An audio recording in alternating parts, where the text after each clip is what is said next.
On today's show, the Cavs have a lengthy injury report for tonight's game against Miami Heat. Darius Garland, of course, is on it. Should we be reading in to his injury designation? Is no news good news as far as Garland goes? We'll talk about that. Plus, the Cavs shot selection. They're leading the NBA in three-point attempts. It's one of the highest rates ever in league history. Is that a good thing? We'll dive into it on today's edition of Locked On Cavs.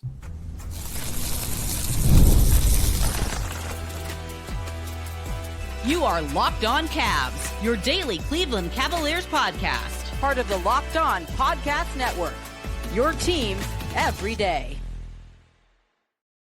Hi again, everybody. My name is Danny Cunningham, and you're listening to Locked On Cavs, part of the Locked On Podcast Network, now the number one sports podcast network in America. And thank you for making this show your first listen today and every day. You can find us anywhere you get your podcast. That's Apple, that's Spotify, that's anywhere else. Make sure to subscribe to the show, give us a 5-star rating, and leave us a nice review as well. If you're watching on YouTube, hit that thumbs up button for me as we get started.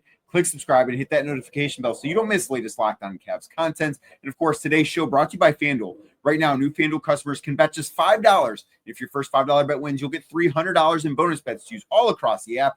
Head to FanDuel.com to get started today. The Cleveland Cavaliers take on the Miami Heat tonight in Miami. It is the second game of their baseball-style series down here in Miami, of course.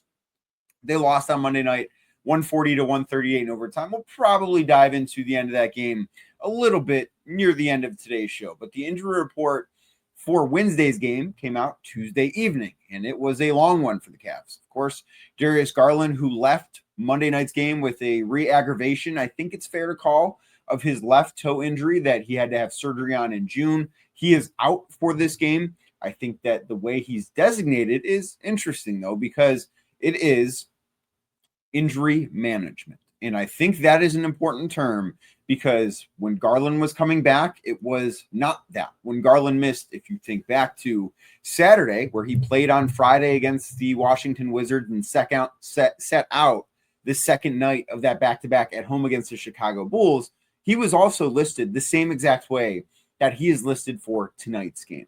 Now, does this mean that, there's no issue and that everything that Garland went through on Wednesday was just a flare-up and there's no concern? I don't know. But I do think are we in the point where no news, and I'm recording this, it's 10 o'clock on Tuesday night. We've not gotten any sort of status update from the Cavs. I've not heard anything that is overly concerning as far as Garland goes, but I also don't know if he's gone through all the testing that he needs to go through. I don't know the entirety of that situation. I don't think anybody outside the organization right now does. But I like to maybe think that no news more than 24 hours after this injury could be good news. Now, that doesn't necessarily mean that it is. And we will wait and find out. And I think we'll learn a little bit more maybe at shoot-around, definitely before the game on Wednesday, because Kenny Atkinson, I can assure you, will be asked about Garland's injury before the Cavs take on the Miami Heat on Wednesday night. But I do think that had it been something really bad, we probably would have heard a little bit more, whether it be something official, whether it be reporting from some of the major newsbreakers in the NBA. I think we probably would have heard a little bit something more by late Tuesday night. Again, doesn't mean they're out of the woods by any stretch of the imagination, but I don't know that this is going to be a long-term thing. The Cavs may have dodged a bullet here.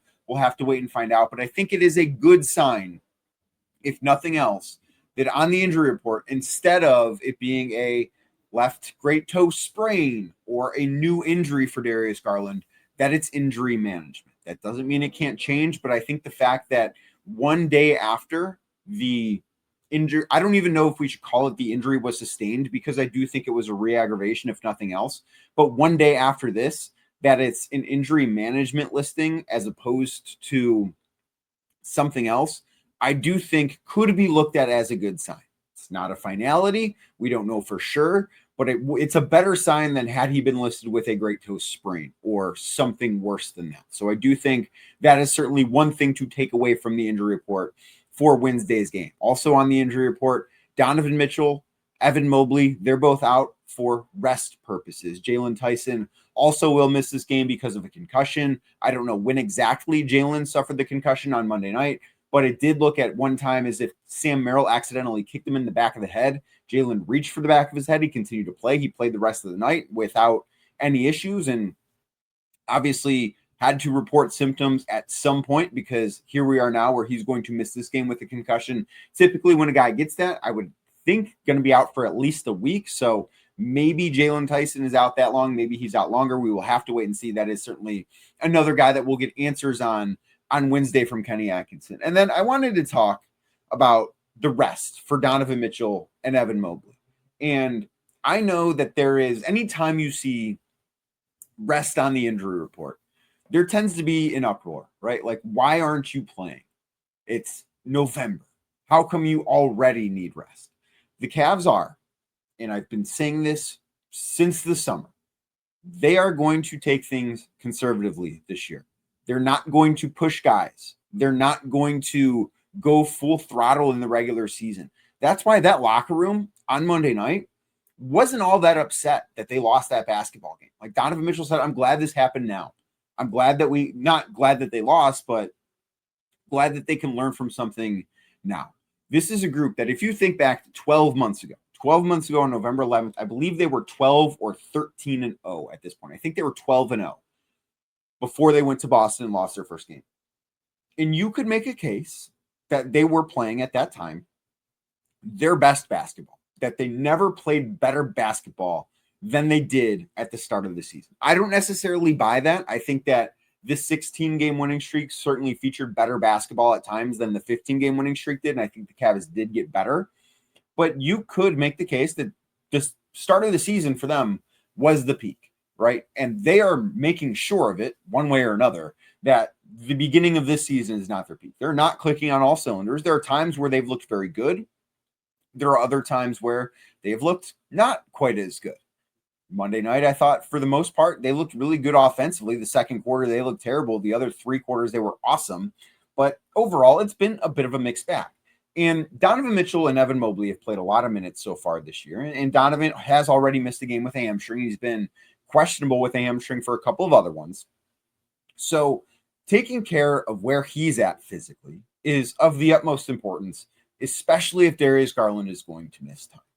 And this is a stretch in the schedule for the Cavs where it is difficult. Tonight's game is going to be the fourth game in 6 nights for the Cavs. They've played games in DC, Cleveland, and now their second one in Miami. And, oh yeah, by the way, they play tomorrow night at home against Toronto. So this is a 5-game in 7-night stretch. They only have 2 of them, I believe, on their entire schedule. This is the first one. The other one's actually a little bit tougher. They have Oklahoma City mixed in there in that one. But they're going to, I would bet that when that second 5 games in 7-day stretch pops up later in the season, I would bet guys are going to miss a game for rest in there too. I just do not see the purpose right now. If you are the Cavs, where you're taking this big picture approach, which is what they've said. It's what they have said. It's what their actions have been. It's why they're experimenting with things. It's why they're operating the way they're operating, is because they told us that they're going to be judged on the postseason. They told us that what matters is postseason success. That doesn't mean they're not going to try in the regular season, because they have, and they've tried different things. Some of them have worked very well. Some of them have not worked very well. They've done that stuff, and they're trying to win a lot of regular season games, and they will win a lot of regular season games. This is going to be a team that still finds a way to win 55 or more basketball games, because they are that talented. In my opinion, they're the best team in the Eastern Conference, or the most talented team in the Eastern Conference. I don't know, I would say they're the best right now, but they're the most talented at this moment. They're going to find a way to win a lot of basketball games, and I would imagine they're going to be the number 1 seed.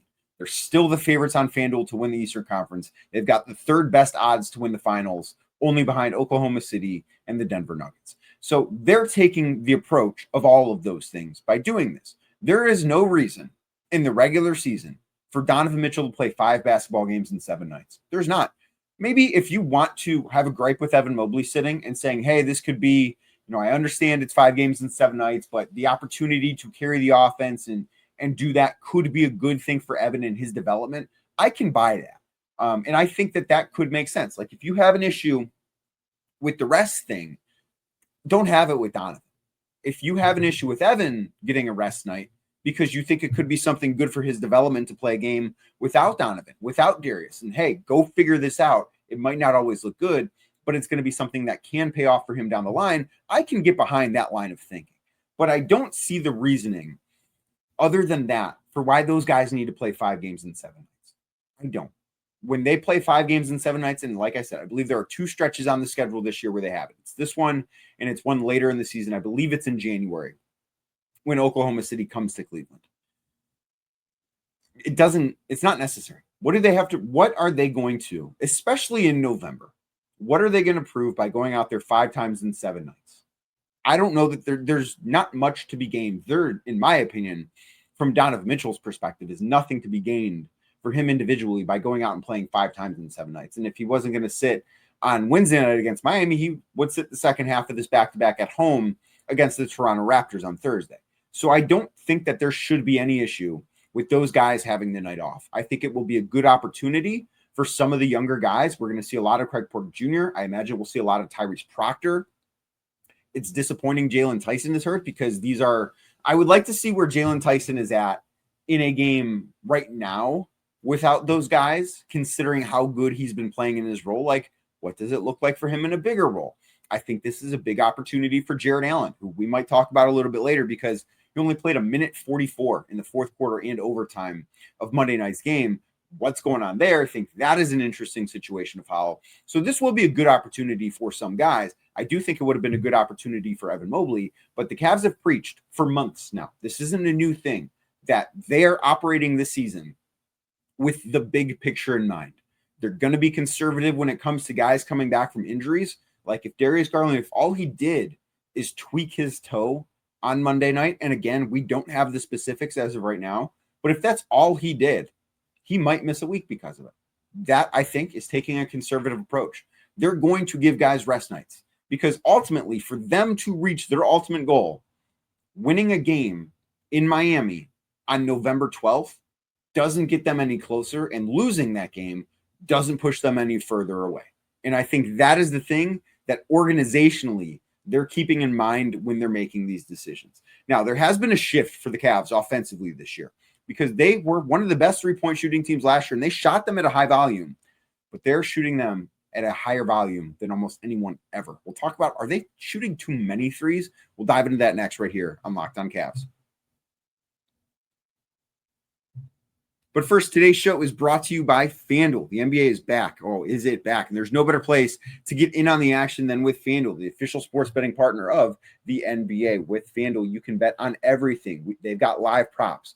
They've got player props, game lines, team totals, whatever you're looking for with FanDuel, they've got it. And right now, new FanDuel customers have a great opportunity because if you bet $5 with FanDuel, $300 in bonus bets are yours. I talked about the Cavs odds a little bit ago, and they've changed a little bit, but not dramatically. They have kind of kept actually in the same place since earlier today. The line has actually moved. Earlier today, when I checked, the Denver Nuggets were second to win the NBA Finals at plus 650.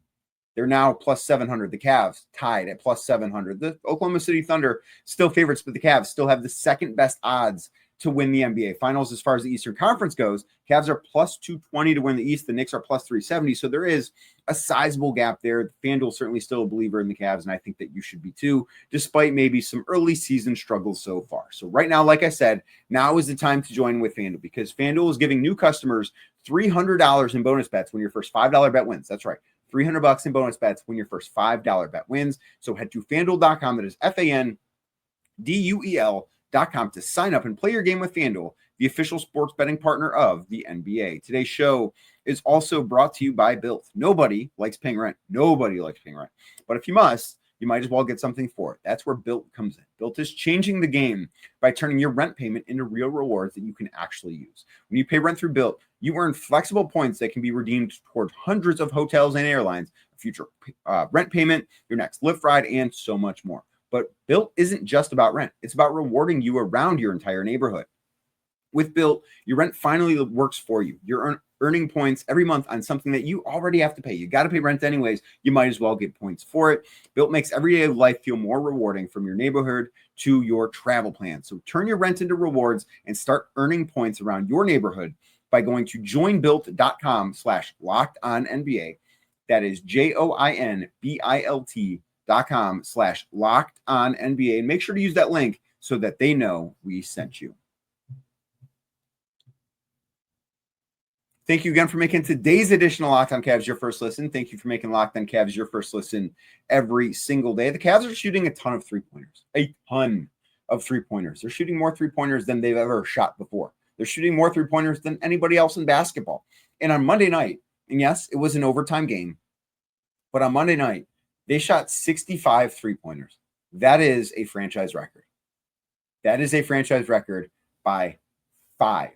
Not just like, hey, we got one past it, broke it by 5. And yes, this was an overtime game. There were 5 additional minutes. They played 53 minutes instead of 48 minutes. The fact that they still shot way more than one three-pointer per minute is bonkers. But also the game that the record broke, which previously was 60, was a double overtime game. That game, as you might remember, was the final regular season game last year between the Cavs and the Indiana Pacers, where no one of consequence for the Cavs played in that game, and very few people of consequence for the Pacers played on it in that side. So that's 5 more than any other game in NBA history. And if they took 8 threes in overtime. So yeah, they only broke the record because they played overtime. Had they not played overtime, they shot 57 threes in regulation. You know what that is? That's the most threes they've ever shot in a regulation basketball game. It tied the record that was set, just a week ago when they played the Atlanta Hawks at home. So the Cavs are shooting more threes than they've ever shot before. And I wonder if this is a good thing. Now, I look at where they stand as far as offenses go, and they're now up to 8th as I record this on Tuesday night, which a week and a half ago, no, less than a week ago, last Tuesday, they were 26th in offense. Before Darius Garland made his season debut, the Cavs were 26th in offense. So over the course of 4 games, they've climbed from 26th to 8th because they've been so good offensively. In those 4 games, they have the second best offense in the NBA. Over the last week, they have the second best offense in the NBA. Their offensive rating is 128.5. Now, keep in mind, for as much as I think Darius Garland changed the way that this team looked, not only on the floor with what he did, but also in terms of the energy level of this team, keep in mind that figure is 1 in a game that Garland didn't play in Saturday against the Bulls, and a half that he didn't play against Miami. So this is really just 2.5 games of Darius Garland have had this impact. And against the Bulls, the Cavs did a great offensive night. And aside from the second quarter, the Cavs were fantastic offensively against the Miami Heat on Monday. So offensively, they look better. But I do wonder if it's a little bit too volatile, because the reason why they lost that game against Miami, and we can talk about the end of the game situation. I do have one thing I want to add on that coming up in segment number 3. The reason why they lost that game, they didn't shoot the ball very well.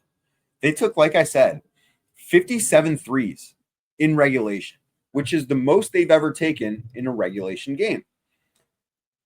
They didn't make enough of them.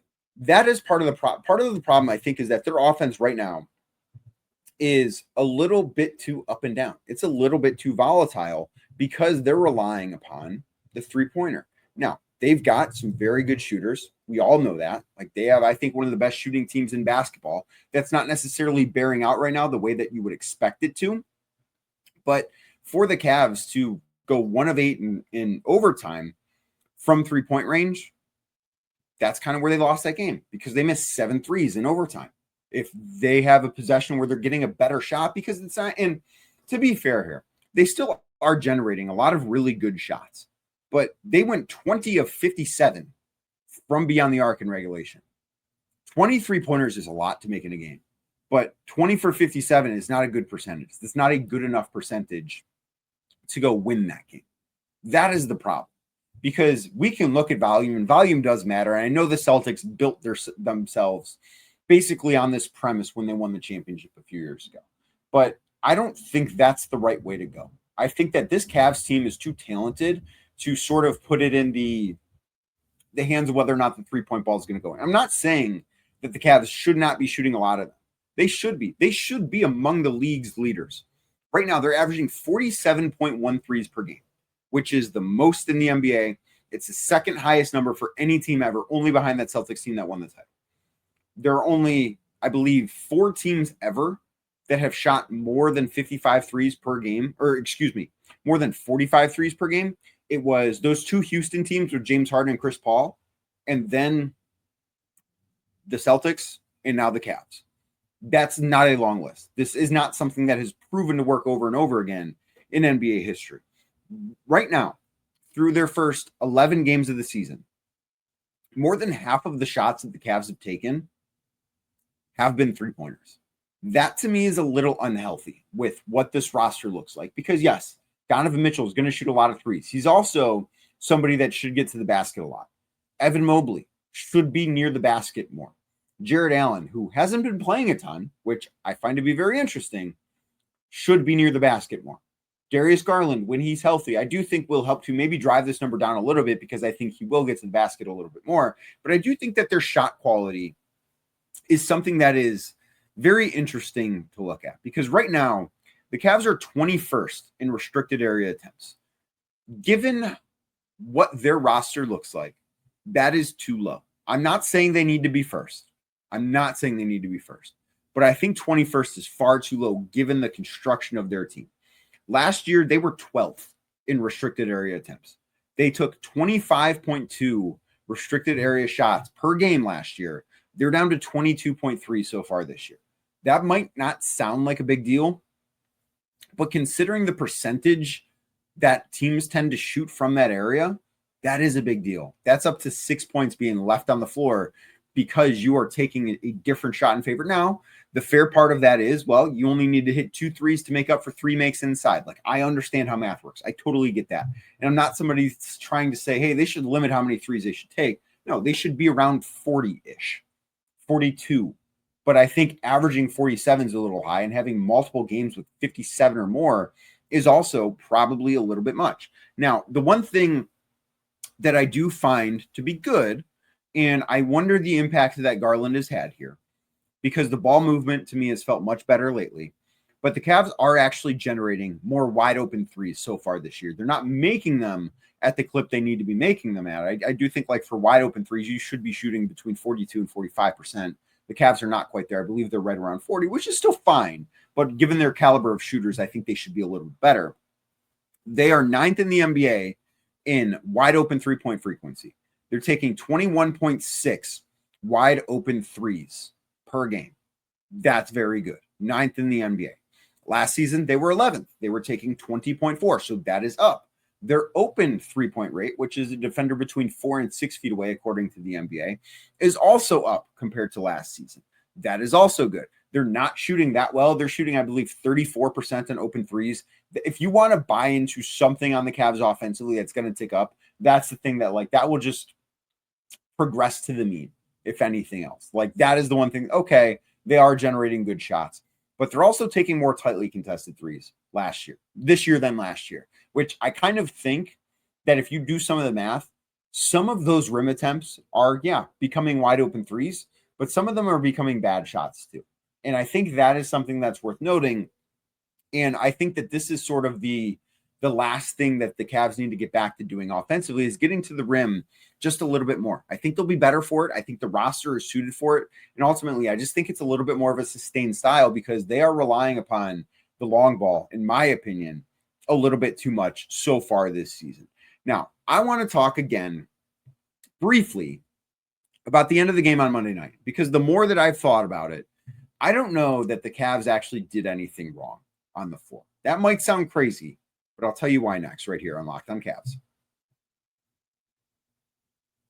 But first, today's show is brought to you by Mint Mobile. If you're still overpaying for wireless, it's time to start saying yes to saying no. At Mint Mobile, their favorite word is no. No contracts, no monthly bills, no overages, no hidden fees, no BS. You can say yes to making this switch and getting premium wireless for just $15 a month. Mint makes it simple. All plans come with high-speed data and unlimited talk and text delivered on the nation's largest 5G network. You can even bring your own phone and keep your same number and contacts. That is a great touch. That is something you're definitely going to want to do. You're getting the same quality service that you had before, but for a fraction of the price. The setup's super easy. You'll keep your number and then you're up and running in minutes. So are you ready to say yes to saying no. Make the switch today at mintmobile.com/lockedonnba. That is Mint Mobile, mintmobile.com/lockedonnba. Upfront payment of $45 required, equivalent to $15 a month. Limited time new customer offer for the first 3 months only. Speeds may slow above 35 gigabytes on unlimited plan. Taxes and fees extra. See Mint Mobile for details. Thank you again for making Locked On Cavs your first watch today. Thank you for giving it a watch every day on YouTube while you're here. Make sure you hit that thumbs up button for us. It really does help grow the show. Click subscribe and hit that notification bell so you don't miss the latest Locked On Cavs content. And the Cavs lost the game on Monday night for a few reasons. I don't know that they did anything wrong. And I say that knowing they did not execute well enough. It was a mental lapse. But I don't think they were put in the position to be successful. And what I mean by that is thinking about that situation more. And hindsight is always 20/20. There's always the benefit of knowing how things turn out when I get on this microphone and talk about them. And it is a little unfair to say, hey, you should have reacted differently in this pressure situation. But I look at the group that was put on the floor, and we will never know if this game would have gone differently had Kenny Atkinson not been ejected in the third quarter because of his second technical foul. We'll never know that. But I do wonder if the lineup at the end of the game is actually the thing that cost them. So the way that I look at this is there were 0.4 of a second remaining after Donovan Mitchell hit that just remarkable three-pointer. 0.4 of a second. So what can you do with 0.4 of a second? Can you catch and shoot? You can. Very difficult. But you can catch and shoot.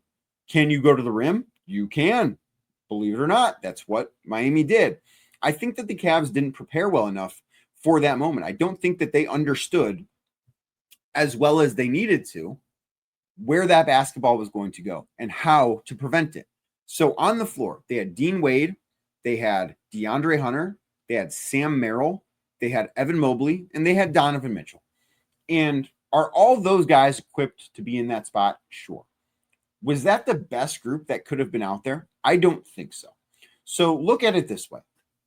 What areas of the floor do you have to defend with less than a half second remaining? You have to defend the rim. No ifs, ands, or buts. Well, that to me says Jared Allen should probably be out there. If Jared Allen is one of the preeminent rim defenders in basketball, the way the Cavs talk about him, there is zero reason why he should not be on the floor with less than a second left in a tie game in overtime. I don't care that he hadn't played in a long time. It had been probably 45 plus minutes since he was last on the floor. Doesn't matter. Go defend the rim.